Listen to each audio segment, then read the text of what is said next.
الحمد لله نحمده ونستعينه ونستغفره ونؤمن به ونتوكل عليه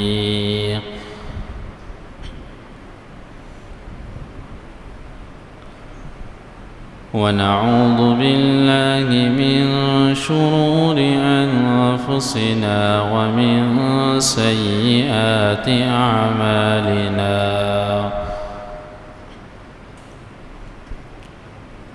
من يهده الله فلا مضل له ومن يضلله فلا هادي له ونشهد أن لا إله إلا الله وحده لا شريك له ونشهد أن سيدنا ومولانا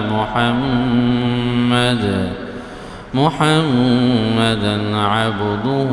ورسوله أما بعد فأعوذ بالله من الشيطان الرجيم بسم الله الرحمن الرحيم قل إن صلاتي ونسكي ومحياي ومماتي لله رب العالمين لا شريك له وبذلك أمرت وأنا أول المسلمين وقال تعالى في مقام آخر لن ينال الله لحومها ولا دماؤها ولكن يناله التقوى منكم وقال تعالى في مقام آخر فصل لربك وانحر وقال النبي صلى الله عليه وسلم من وجد ساعة أن يضحي فلم يضحي فلا يقربن مصلانا صدق الله العظيم وصدق رسوله النبي الكريم ونحن على ذلك لمن الشاهدين والشاكرين والحمد لله رب العالمين اللهم صل على سيدنا محمد وعلى آل سيدنا محمد وبارك وسلم گرامی قدر حاضرین سامعین، دو عبادتیں ایسی ہیں کہ جس کا تعلق ایک خاص زمانے کے ساتھ ہے، دو قسم کی عبادتیں ایسی ہیں کہ جس کا تعلق ایک خاص وقت کے ساتھ ہے۔ نمبر ایک حج کی عبادت اور نمبر دو قربانی کی عبادت۔ نماز سارا سال پڑھنے کی عبادت ہے، زکوٰۃ سارا سال دینے کی عبادت ہے کہ اگر کسی نے اپنے خاص مہینے میں جس مہینے میں وہ دیتا ہے وہ ادا نہ کی تو باقی سال کے مہینوں میں بھی ادا کر سکتا ہے۔ رمضان المبارک کے فرضی روزوں کے علاوہ نفلی روزے باقی سال کے پورے مہینوں میں کسی بھی وقت رکھے جا سکتے ہیں، لیکن دو قسم کی عبادتیں ایسی ہیں کہ ان کا تعلق ایک خاص وقت کے ساتھ ہے، اس وقت کے علاوہ یہ عبادت ادا نہیں ہوگی۔ پہلے نمبر پر حج کی عبادت کہ 8 ذی الحجہ سے حج کی عبادت شروع ہوتی ہے اور 12 ذی الحجہ تک اس کا وقت ہوتا ہے۔ 8 ذی الحجہ سے لے کر 12 ذی الحجہ تک اگر کوئی بھی شخص احرام کی حالت میں میدان عرفات میں چلا گیا تو اسے حاجی کہا جائے گا، اور اگر کوئی شخص احرام پہن کے ان ایام کے علاوہ باقی سارا سال چلا جائے، منی چلا جائے، مزدلفہ چلا جائے، عرفات چلا جائے، باقی سارا سال وہ شیطان کو کنکریاں مارتا رہے، لیکن کوئی بھی اسے حاجی نہیں کہے گا، اس لیے کہ اس نے حج کے دنوں میں اور حج کے خاص ایام کے اندر اس نے وہ عبادت نہیں کی۔ تو قربانی نمبر 2 ایسی عبادت ہے کہ جس کا تعلق ایک خاص وقت کے ساتھ ہے کہ 10 ذی الحجہ سے لے کر 12 ذی الحجہ کی شام سورج کے غروب ہونے سے پہلے تک یہ قربانی کی عبادت ہوگی، اور اس کے علاوہ قربانی کی عبادت نہیں ہوگی۔ باقی سارا سال اگر کوئی انسان صدقہ کرتا ہے، جانور صدقہ کرتا ہے، اللہ کی راہ میں دیتا ہے، اچھا عمل ہے، لیکن کوئی بھی اسے قربانی کی عبادت جیسا اجر نہیں کہے گا کہ اسے ملے گا، اس لیے کہ قربانی کی عبادت کا اجر ان خاص دنوں کے اندر ہے۔ جناب رسول اللہ صلی اللہ علیہ وسلم نے ارشاد فرمایا کہ 10 ذی الحجہ یوم النحر کی سب سے بڑی عبادت وہ خون کا بہانہ ہے کہ خون بہے گا تو قربانی کی عبادت ادا ہو جائے گی۔ اللہ نے قرآن مجید کے اندر ارشاد فرمایا قل ان صلاتی ونسکی ومحیای ومماتی للہ رب العالمین، اے نبی آپ کہہ دیجئے میری نماز، میری قربانی، میرا جینا، میرا مرنا وہ سب اس رب العالمین کے لیے ہے، لا شریک لا، اس رب العالمین کا کوئی شریک نہیں، اور میں اس رب العالمین کے احکام کا پابند ہوں اور اسی کے مطابق میں زندگی گزاروں گا۔ ایک آیت میں فرمایا لن ینال اللہ لحومها ولا دماؤها ولکن ینالہ التقوی منکم، اللہ کو تمہارے جانور کا خون اور گوشت نہیں پہنچتا، وَلَٰكِن يَنَالُهُ التَّقْوَىٰ مِنكُمْ، اللہ کو تمہاری اچھی نیتیں پہنچتی ہیں۔ اگر کوئی انسان جانور ذبح کرے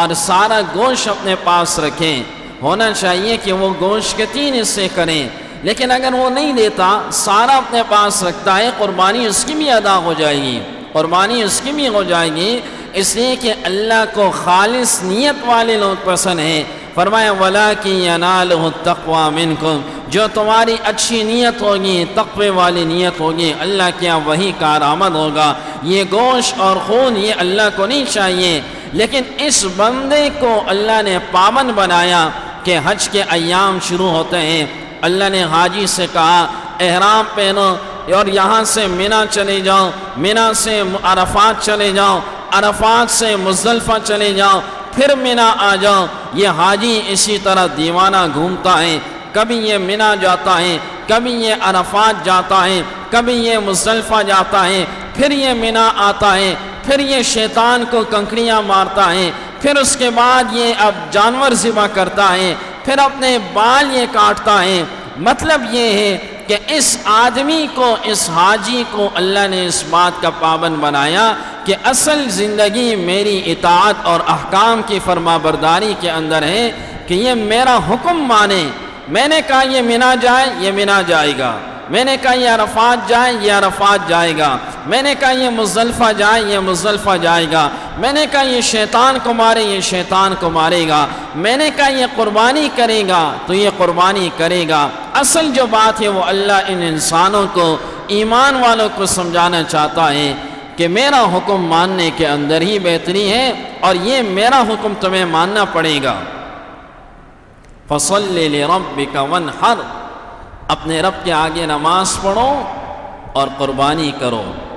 جناب رسول اللہ صلی اللہ علیہ وسلم نے ارشاد فرمایا من وجد ساعتاً، جسے اللہ نے مال دیا، ولم یضحی، اور اس نے قربانی نہیں کی، آپ علیہ السلام نے فرمایا، ناراضی کا اظہار فرمایا، فلا یقربن مصلانا، وہ ہمارے عیدگاہ کے قریب بھی نہ آئے، وہ ہمارے عیدگاہ کے قریب بھی نہ آئے۔ حضرت عبداللہ ابن عمر رضی اللہ تعالیٰ عنہ فرماتے ہیں کہ اقام رسول اللہ صلی اللہ علیہ وسلم بالمدینہ 10 سنین وفی کل سنۃ یضحی، نبی علیہ السلام نے 10 سال مدینہ منورہ میں قیام فرمایا اور فرمایا ہر سال آپ علیہ السلام جو ہے وہ قربانی کیا کرتے تھے۔ آپ علیہ السلام ہر سال 2 مینڈے ذبح کیا کرتے تھے۔ آپ کی اپنی امت سے کتنی محبت تھی، ایک مینڈا اپنی طرف سے ذبح کرتے تھے اور ایک مینڈا اپنے امت کے ان لوگوں کی طرف سے کہ جنہیں اللہ نے مال نہیں دیا، جو قربانی نہیں کر سکتے۔ آپ علیہ السلام ایک حصہ اپنی تمام اس امت کی طرف سے کیا کرتے تھے۔ حجۃ الوداع کا موقع آیا تو 100 اونٹ ذبح کیے اور 63 اونٹ نبی کریم علیہ السلام نے اپنے ہاتھوں سے نہر کیے۔ 63 اونٹ، اور ہر اونٹ آگے بڑھ کے آتا اور اپنی گردن آگے کرتا۔ نبی کریم صلی اللہ علیہ وسلم نہر فرماتے 63 اونٹ، گویا کہ اللہ نے بتا دیا کہ آپ کی زندگی کے بھی 63 سال ہیں۔ 63 اونٹ اپنے ہاتھوں سے آپ نے نہر فرمائے، اور اس کے بعد حضرت سیدنا علی المرتضیٰ شیر خدا رضی اللہ تعالیٰ عنہ کو حکم دیا کہ وہ باقی ماندہ اونٹوں کی نہر فرمائے۔ نبی کریم علیہ السلام نے ان جانوروں کی قربانی کی، اور قربانی کا یہ عمل یہ آپ علیہ السلام کے دور سے نہیں، یہ ابراہیم علیہ السلام کی خالی سنت نہیں، یہ آدم علیہ السلام کی وقت سے یہ قربانی کا عمل چلتا ہوا آ رہا ہے۔ حابیل اور قابیل کا واقعہ سنا ہوگا کہ جب حابیل اور قابیل دونوں بھائیوں میں اختلاف پیدا ہوا تو آدم علیہ السلام نے کہا ایسا کرو کہ تم میں سے ہر ایک قربانی پیش کریں، اور جس کی قربانی قبول ہوگی تو پھر اس کی بات مانی جائے گی اور فلاں بچی کا نکاح اسی کے ساتھ ہوگا۔ چنانچہ حابیل کی قربانی قبول ہوئی، اور قبولیت کی علامت یہ ہوتی تھی کہ پہاڑ کی چوٹی پر اس قربانی کے جانور کے گوشت کو رکھتے، یا گندم یا غلے کو رکھتے، اور آسمان سے آگ آتی اور اسے کھا جاتی، تو اس کا مطلب یہ ہوتا کہ یہ قبول ہو چکی ہیں۔ اللہ نے قرآن مجید میں فرمایا اذ قربا قربانا فتقبل من احدهما ولم يتقبل من الآخر، کہ اس میں سے ایک کی قربانی قبول ہوئی اور دوسرے کی قربانی قبول نہیں ہوئی، تو قابیل نے کہا حابیل سے میں تمہیں قتل کروں گا۔ حابیل نے پھر قابیل سے کہا لئن بسطت الی یدک لتقتلنی ما انا بباسط یدی الیک لیقتلک، آپ مجھے قتل کرنے کے لیے ہاتھ آگے بڑھائیں گے، لیکن اے میرے بھائی میں آپ کو کچھ نہیں کہوں گا، میں آپ کو قتل نہیں کروں گا۔ انی اخاف اللہ رب العالمین، میں اس رب العالمین کے آگے کھڑا ہونے سے ڈرتا ہوں، میں اللہ کے سامنے جھکتا ہوں، میں اللہ کے سامنے قیامت کے دن کھڑا ہوں گا۔ تو حابیل نے کچھ نہیں کہا، قابیل نے قتل کیا۔ آپ نے سنا ہوگا کہ تا قیامت آنے والے جتنے بھی قتل ہیں ان سب کے قتلوں کا گناہ قابیل کے کندھے پر بھی ڈالا جائے گا، قابیل کے کندھے پر۔ تو قربانی کی ابتدا وہاں سے ہے۔ اور پھر ابراہیم علیہ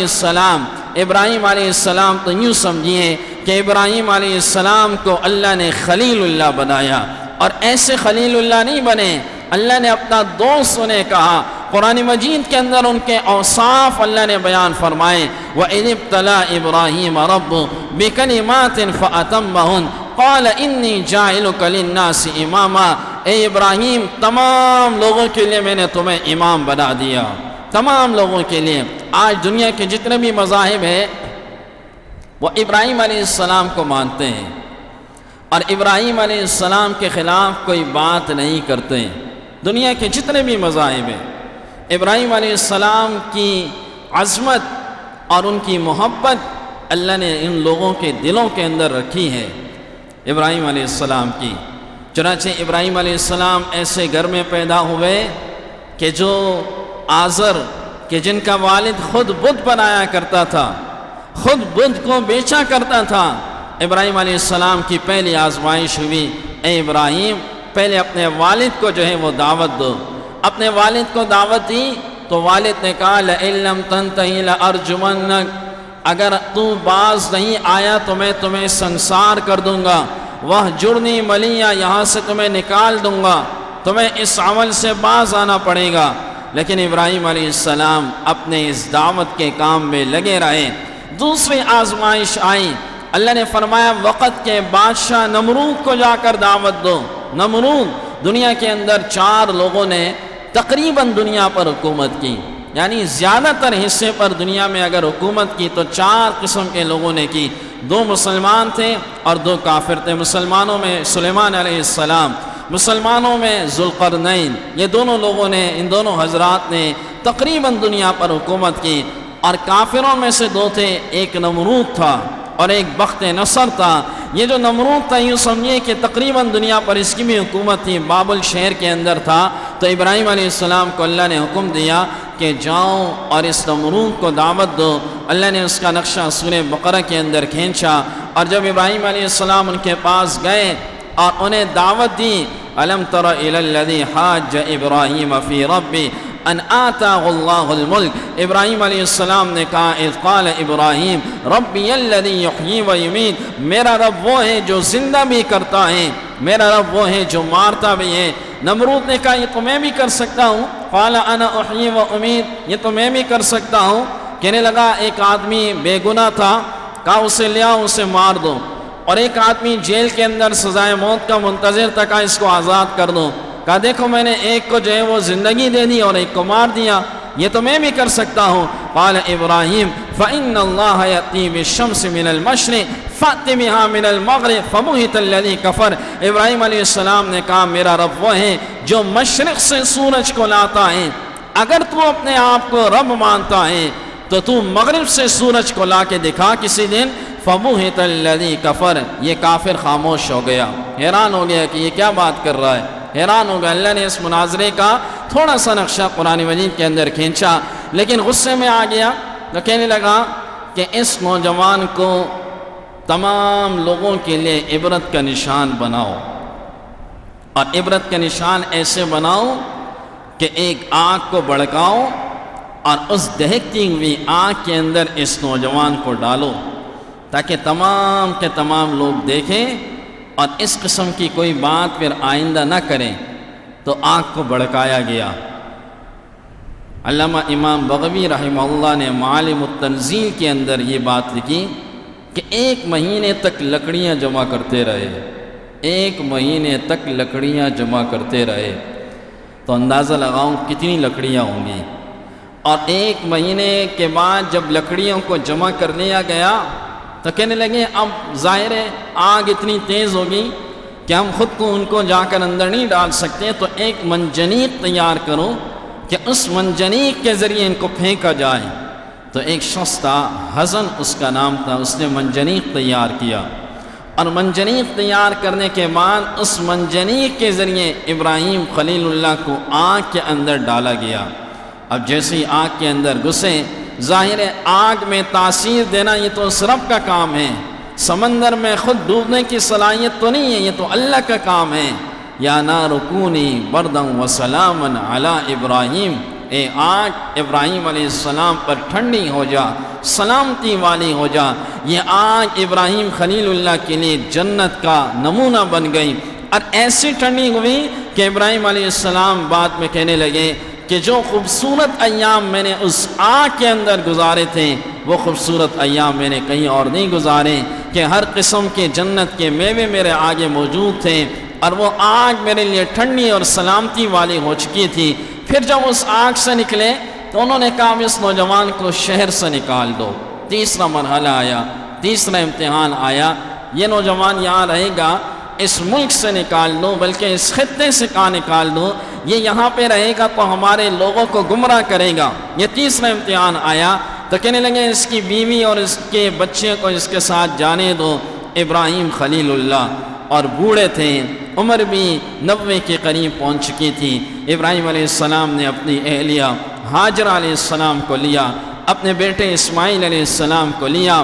اور اللہ نے ایسی جگہ میں ان کو جانے کا حکم دیا جہاں نہ چرن نہ پرن، جہاں پر صحرا ہی صحرا، نہ پانی نہ سبزہ نہ کچھ، نہ کھیت، کچھ بھی نہیں، ایک بے آب و گیا صحرا، ایک میدان، مکہ مکرمہ کی وادی۔ اللہ نے کہا وہاں پر چلے جاؤ اور اپنے بیوی اور بچے کو چھوڑ کر خاموشی سے واپس آنا، انہیں کچھ نہیں بتانا کہ تم نے انہیں کیوں چھوڑا۔ اپنی بیوی اور بچے کو چھوڑا، اور چھوڑنے کے بعد جب جانے لگے تو ان کی اہلیہ ہاجرہ علیہ السلام نے پوچھا ہمیں چھوڑ کے کہاں جا رہے ہو، اس جنگل کے اندر چھوڑ کے کہاں جا رہے ہو؟ اللہ کا حکم تھا خاموش رہیں، اور خاموشی کے ساتھ آگے چلتے رہیں۔ بیوی نے پھر پوچھا، پھر خاموش رہیں۔ بیوی بھی نبی کی بیوی تھی، تیسری دفعہ سمجھ گئی، کہنے لگی اللہ کا حکم ہے۔ ابراہیم علیہ السلام نے ہاں میں سر ہلایا کہ جی اللہ کا حکم ہے۔ کہنے لگا پھر آپ چلے جائیں، اگر اس رب نے حکم دیا ہے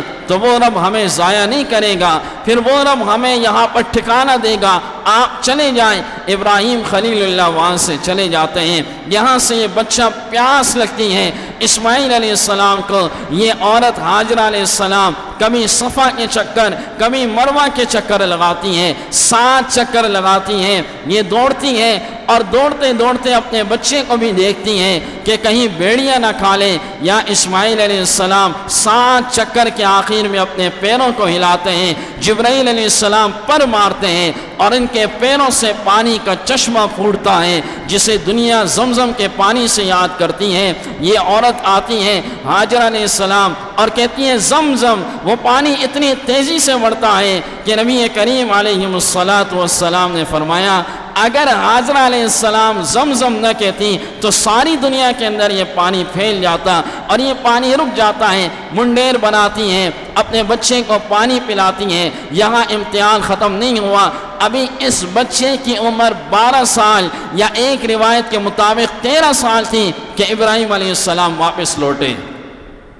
یہ چوتھا امتحان شروع ہوا، اور ابراہیم علیہ السلام واپس لوٹے اور ایک خواب دے کے لوٹے، اور اپنے بچے سے کہنے لگے کہ یا بنی انی ارا فی المنام انی اذبحک فانظر ماذا تری، اے میرے بچے میں نے خواب میں دیکھا کہ میں تمہیں ذبح کر رہا ہوں، آپ کی کیا رائے ہے؟ بچے سے پوچھ رہے ہیں آپ کی کیا رائے ہے؟ تو بچے نے کہا قال یا ابت افعل ما تؤمر، اے ابا جان آپ کو جس چیز کا اللہ نے حکم دیا وہ آپ کر گزریے۔ باپ کی عمر 100 کے قریب ہے، اور جب بندہ بوڑھا ہو جاتا ہے تو اولاد کے اور بچوں کے اور بیٹوں کے سہارے پر ہوتا ہے کہ یہ بیٹے ہمارے لیے آسانیاں پیدا کریں گے، ہمارا ہاتھ بٹائیں گے، ہمارے لیے جو ہے وہ مشکلات ختم ہو جائیں گی۔ آج کا نوجوان خوبصورت سے خوبصورت جانور لاتا ہے اور ان جانوروں کی دیکھ بھالی کرتا ہے، اچھی کام ہے، سنت ہے، اچھا عمل ہے، لیکن گھر کے اندر خوبصورت ماں باپ موجود ہے، ان کی دیکھ بھالی نہیں کرتا۔ یہ جانور کی تو دیکھ بھالی کر رہا ہے، یہ جانور کو تو چارہ کھلا رہا ہے، یہ جانور کو تو بڑے آرام سے رکھ رہا ہے، ان کا خیال رکھ رہا ہے، لیکن یہ ماں باپ کا خیال نہیں کرتا۔ یہ انتہائی افسوس اور دکھ کا مقام ہے۔ تو ابراہیم خلیل اللہ اپنے بچے سے کہتے ہیں، بچہ کہتا ہے ابا جان جس چیز کا اللہ نے حکم دیا آپ کر گزریے، میں تیار ہوں آپ کے ساتھ۔ ابراہیم خلیل اللہ کی آنکھوں میں آنسو آتے ہیں، اور دل ہی دل میں ماں کہتے ہیں کہ یا رب تیرا شکر ہے کہ تو نے ایسا فرما بردار بیٹا عطا کیا جو دین کے ہر معاملے کے اندر میرا معاون ہے۔ اپنے بچے کو اپنی اہلیہ سے کہتے ہیں انہیں اچھے کپڑے پلاؤ، اور کپڑے پہنانے کے بعد اپنے بچے کو لیتے ہیں اور ایک رسی لیتے ہیں اور ایک چھرا لیتے ہیں، اور جیسے ہی لے جاتے ہیں تو شیطان ان کی اہلیہ کے پاس ہاجرہ علیہ السلام کے پاس آتا ہے اور کہتا ہے تمہیں معلوم ہے تمہارے بچے کو کہاں لے کے جا رہے ہیں؟ کہتی ہے مجھے نہیں معلوم، شاید جنگل میں لکڑیاں وغیرہ کاٹنے کے لیے گئے ہوں گے۔ کہنے لگا نہیں، وہ تمہارے بچے کو ذبح کرنے کے لیے لے کے جا رہے ہیں۔ تو حضرت ہاجرہ علیہ السلام نے کہا کہ بھلا کوئی باپ اپنے بیٹے کو ذبح بھی کرے گا؟ یہ کس نے کہا؟ کہا نہیں میں آپ سے کہہ رہا ہوں، اور یہ اللہ کے حکم کی وجہ سے یہ کر رہے ہیں۔ تو ہاجرہ علیہ السلام کہہ رہے ہیں اب جب اللہ کا حکم ہے تو پھر مجھے کوئی غم نہیں، پھر انہیں ذبح کر دے دو۔ اب شیطان یہاں سے لوٹتا ہے، اسماعیل علیہ السلام کے پاس آتا ہے، تمہیں معلوم ہے تمہارے ساتھ کیا ہونے والا ہے؟ کہا جی ہاں معلوم ہے، مجھے ذبح کرنے کے لیے لے جا رہے ہیں۔ کہا تم یہاں جنگل ہے، یہاں سے بھاگ جاؤ، کہیں بھی چلے جاؤ، تمہیں پکڑنے والا کوئی نہیں۔ کہا نہیں، اللہ کے حکم کے آگے میں جھکوں گا۔ شیطان ابراہیم علیہ السلام کے پاس آتا ہے، جس مقام پر ابراہیم علیہ السلام کے پاس آتا ہے، ابراہیم علیہ السلام انہیں 7 کنکر مارتے ہیں، تھوڑا سا آگے ملتا ہے پھر 7 کنکر مارتے ہیں، تھوڑا سا آگے ملتا ہے پھر 7 کنکر مارتے ہیں۔ جمرہ عقبہ، جمرہ وسطیٰ، جمرہ کبریٰ، ان تینوں مقامات کو یہ جمرات کے نام دیے گئے۔ آج جو بھی حاجی جاتا ہے ان مقامات پہ کنکریاں مارتا ہے، اس کے بغیر اس کا حج نہیں ہوتا۔ ابراہیم علیہ السلام کی سنت کی وجہ سے کہ ابراہیم علیہ السلام نے ان مقامات پر شیطان کو مارا تھا۔ اور اس کے بعد بچے کی ذبح کرنے کا وقت آتا ہے، آسمان نے بھی یہ منظر دیکھا ہوگا کہ خواب کے اندر ایک عمل دیکھا کہ ابراہیم علیہ السلام کو اللہ نے کیسا آزمایا کہ یہ حکم تو بیداری میں بھی اللہ دے سکتا تھا، لیکن اللہ نے خواب میں یہ حکم دیا۔ یاد رکھیے، نبیوں کا خواب وہ وحی کا درجہ رکھتا ہے، نبیوں کا خواب وہ سچا خواب ہوتا ہے۔ میں اور آپ کے خواب سچے نہیں ہیں، میں اور آپ کے خواب 100% سچے نہیں ہیں، 46واں حصہ کہا جاتا ہے نبوت کا ہے عام لوگوں کا خواب، لیکن نبیوں کا جو خواب ہوتا ہے وہ سچا خواب ہوتا ہے۔ تو ہو سکتا ہے دل میں یہ بات آ سکتی تھی کہ خواب کے اندر بندہ تعویل کر سکتا ہے، خواب کے اندر بندہ 2 باتوں کو لا سکتا ہے، ہو سکتا ہے اس کی تعبیر یہ ہو سکتا ہے تعبیر یہ ہو، لیکن ابراہیم علیہ السلام اللہ کے خلیل تھے، جو حکم تھا اللہ کے حکم کے آگے سر ہلایا اور اپنے بچے کو ذبح کرنے لگے۔ تو بیٹا بھی عجیب تھا، کہنے لگے اے میرے ابا جان، میرے دونوں پاؤں کو کس کے باندھ لو، کہیں ایسا نہ ہو کہ جب آپ مجھے ذبح کر رہے ہو تو میرے پاؤں کی حرکتوں کی وجہ سے چھری چلانے میں آپ کو مشکلات پیش آ جائے اور اللہ کے حکم کے اندر کوئی مشکل نہ آ جائے۔ اور میرے ابا جان، میری آنکھوں پہ بھی پٹی باندھ لو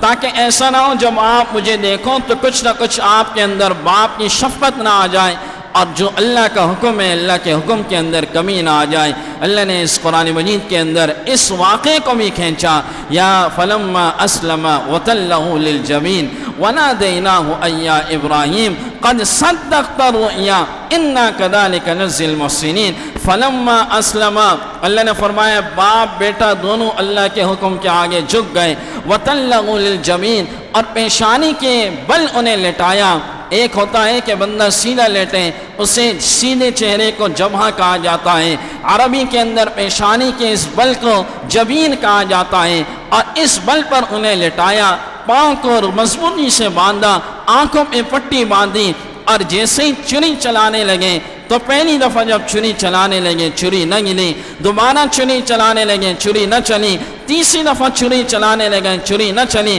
علامہ امام بغوی رحمہ اللہ نے لکھا کہ اللہ نے چھری کے درمیان پیتل کے ایک ٹکڑے کو حائل کر دیا، وہ چھری اسی پہ چلتی تھی لیکن چھری اسماعیل علیہ السلام کی گردن پہ نہیں چلتی تھی، اور جب 4تھی دفعہ چلانے لگ گئے تو 4تھی دفعہ اسماعیل علیہ السلام کو اللہ نے اٹھا دیا۔ جبرائیل علیہ السلام آئے اور جنت سے ایک مینڈا لے کر آئے، اور ابراہیم علیہ السلام نے اس مینڈے کو ذبح کیا۔ یہاں سے انہوں نے کہا اللہ اکبر اللہ اکبر۔ اسماعیل علیہ السلام نے کھڑے ہو کر کہا لا الہ الا اللہ واللہ اکبر اللہ اکبر وللہ الحمد۔ یہ تکبیرات بھی یہیں سے تکبیرات تشریق بن گئے، باپ بیٹے نے یہ تکبیرات کہیں۔ اللہ نے اس کو بھی امت کے لیے جاری کر دیا کہ 9 ذی الحجہ سے لے کر 13 ذی الحجہ کے اثر تک مسلمانوں کو چاہیے کہ ہر نماز کے بعد ایک مرتبہ بآواز بلند اور ان ایام کے اندر بھی چلتے پھرتے ہوئے ان تکبیرات کو کہنا چاہیے۔ یہ نبی کریم علیہ السلام کا بھی فرمان ہے۔ اللہ نے ابراہیم علیہ السلام کے بیٹے کی اس قربانی کو قبول کر لیا، اور تا قیامت تک آنے والے لوگوں کے لیے حکم کر دیا کہ وہ ہر سال قربانی کرے۔ اندازہ لگاؤ اگر ہمیں حکم ہوتا کہ اپنے بچوں کو ذبح کیا جائے تو شاید ہم یہ بات سوچ بھی نہیں سکتے تھے، شاید ہمارے وہم و گمان میں بھی یہ بات نہیں آ سکتی تھی، لیکن اللہ نے ابراہیم علیہ السلام کی سنت کی وجہ سے ہمارے لیے آسانی پیدا کر دی۔ جناب رسول اللہ صلی اللہ علیہ وسلم نے ارشاد فرمایا کہ جب بندہ قربانی کرتا ہے تو وَإِنَّهُ لَيَأْتِي يَوْمَ الْقِيَامَةِ بِقُرُونِهَا وَأَشْعَارِهَا، کہ یہ قربانی قیامت کے دن اپنے سینگوں کے ساتھ، اپنے کھروں کے ساتھ، اپنے بالوں کے ساتھ یہ قربانی قیامت کے دن حاضر ہوگی، اور حاضر ہونے کے بعد نبی کریم علیہ السلام نے ارشاد فرمایا اس قربانی کا خون زمین پہ گرنے سے پہلے اللہ اس بندے کے گناہوں کو معاف کر دیتا ہے، اس قربانی کو قبول کر لیتا ہے، اور فرمایا کہ جب بھی قربانی کرو تو خوش دلی سے قربانی کیا کرو، نہایت فراخ دلی سے کیا کرو، دل تنگ ہو کر مت کیا کرو۔ ہمارے استاد نے بڑی عجیب بات بتائی، کہا کہ ایک عمل بتاتا ہوں، سارا سال تم کبھی مقروض نہیں ہوگے، سارا سال تم پہ جو ہے وہ کوئی قرضہ نہیں آئے گا۔ تو کسی نے پوچھا استاد جی بتائیں کون سا عمل ہے؟ تو کہنے لگے کہ قربانی کا اہتمام لازمی کیا کرو، سارا سال انشاءاللہ تم مقروض نہیں ہوگے۔ آج کے جو لبرل لوگ ہیں وہ کہتے ہیں کہ قربانی سے بہتر ہے کسی غریب کی مدد کی جائے، اس قسم کی باتیں کرتے ہیں، قربانی سے بہتر ہے کسی بیوہ کی مدد کی جائے۔ حالانکہ اگر ہم دیکھیں تو گھر بناتے ہیں 40 لاکھ کا، تو 10 لاکھ میں آپ گھر بنائیں، 30 لاکھ کی آپ غریب کی مدد کریں۔ موبائل آپ لے رہے ہیں 1 لاکھ کا، آپ 10,000 والا موبائل لیں، 90,000 میں کسی غریب کی مدد کریں۔ گاڑی آپ لے رہے ہیں 20 لاکھ کی، آپ 10 لاکھ کی گاڑی لیں، 10 لاکھ میں کسی غریب کی مدد کریں۔ یہ اللہ کا حکم ہے۔ اور یاد رکھیے ان ایام کے اندر سب سے بہترین عبادت وہ خون بہانا ہے۔ جب یہ خون بہے گا، اور کہتے ہیں کہ یہ کم ہو جائیں گے، یاد رکھیے جس چیز کی جتنی ضرورت ہوتی ہے اتنی وہ چیز بڑھتی ہے، اللہ اتنی وہ چیز پیدا کرتا ہے۔ ایک کتیا 6-8 بچے دیتی ہے، لیکن آپ دیکھیں آپ کو کبھی کتوں کے ریوڑ نظر نہیں آئیں گے، اور ایک بکری جو 2 بچے دیتی ہے تو آپ جائیں جہاں جس منڈی میں جائیں آپ کو اس کے ریوڑ نظر آئیں گے۔ اور اس میں غریبوں کے ساتھ تعاون بھی ہے کہ سارا سال گوشت نہ کھانے والے لوگ ان ایام کے اندر ان کو گوشت مل جاتا ہے۔ اور صرف غریبوں کے ساتھ نہیں، دیہاتوں کے اندر جو جانور پالنے والے بیوپاری غریب لوگ ہیں وہ وہاں پالتے ہیں، اور پالنے کے بعد پھر انہیں کسی گاڑی کے اندر سوار کرتے ہیں، اس گاڑی والے کی بھی اللہ روزی لگاتا ہے۔ پھر وہ گاڑی لا کے منڈی میں آتی ہے، پھر منڈی کے اندر جو ہے گھاس پھوس بیچنے والوں کی بھی اللہ روزی لگاتا ہے، پھر وہاں سے گاڑی کے اندر آتا ہے، اس دوران بھی سواری یہ جو گاڑی والے ہوتے ہیں ان کی بھی روزی لگ جاتی ہے، پھر کاٹنے والوں کی روزی لگ جاتی ہے، پھر اللہ ان غریبوں کو گوشت دیتا ہے ان ایام کے اندر۔ تو یاد رکھیے اس کے اندر بہت سارے فائدے ہیں، اور ہمیں چاہیے جس بندے پر بھی قربانی فرض ہے اس کے اندر جو ہے وہ حیل و حجت سے کام نہ لیں، اور اس کے اندر جو ہے وہ تاخیر نہ کریں، قربانی ضرور کیا کریں۔ میں نے بتایا کہ یہ ایسا عمل ہے